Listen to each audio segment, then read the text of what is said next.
Doctor Who, Scratchman, by Tom Baker. Book 1, The Long Night, Beginning of Fear. The Time Lord was late.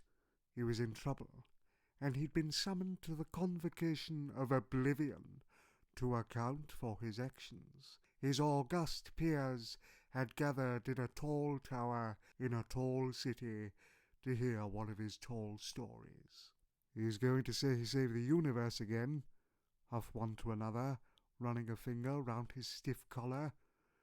"It's still where we left it, isn't it?" his friends sneered. He'd been a junior archivist for over 3,000 years, and in his experience the universe continued much as it always had done. "As if that's enough to stop him," hissed his friend, looking around at the crowd of collared lords, buzzing like angry wasps, woken from a nap.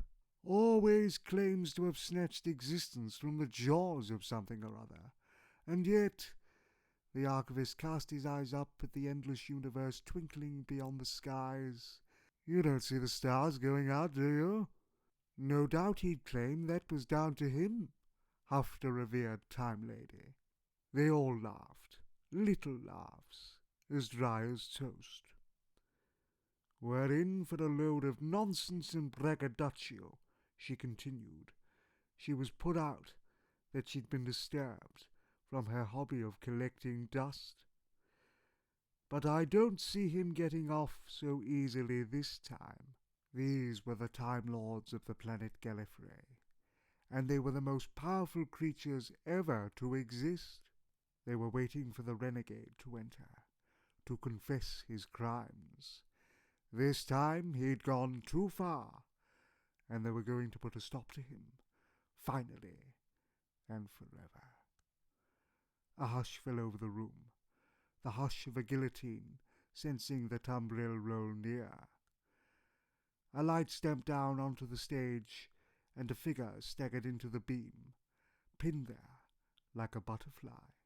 A Zero nun left her seat in the front row, striding up to the renegade, and bowed to him with exaggerated courtesy. "Have you anything to say for yourself?" "Good evening," I said, through gritted teeth. I was in trouble. As my brain adjusted to the pounding intensity of the bright light, I tried to work out what to say to them. My people allowed me to go wandering the universe, tinkering here and there, but occasionally they'd call me to account for my actions, normally when I'd overstepped the mark for some trifle or other.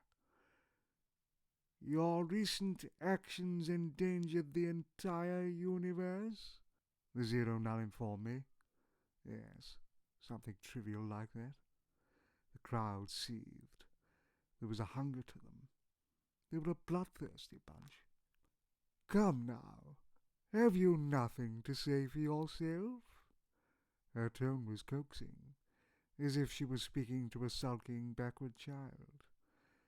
There was the exact sound of 1,000 Time Lords leaning forward on their benches, waiting for me to fall.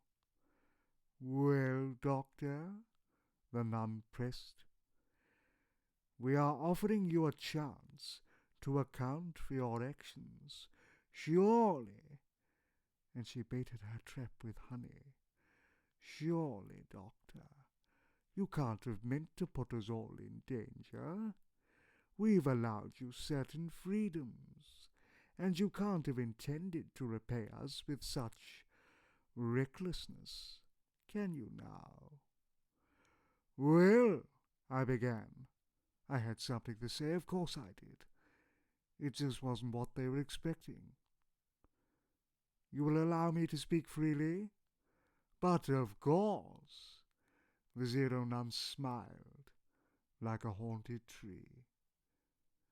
"No doubt you'll have an excellent explanation. After all, I'm sure I vouch for all of us when I say that we'd hate to have to wipe you from existence."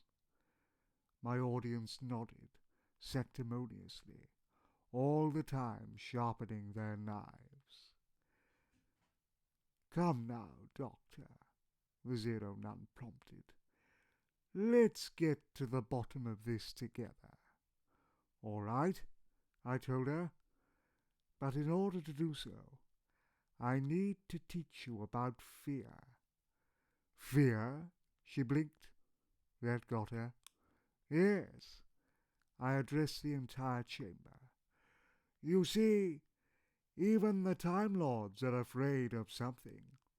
And tonight, I'm going to show you what that is. Are you sitting comfortably? Of course you are. And I'm rather afraid that's the problem."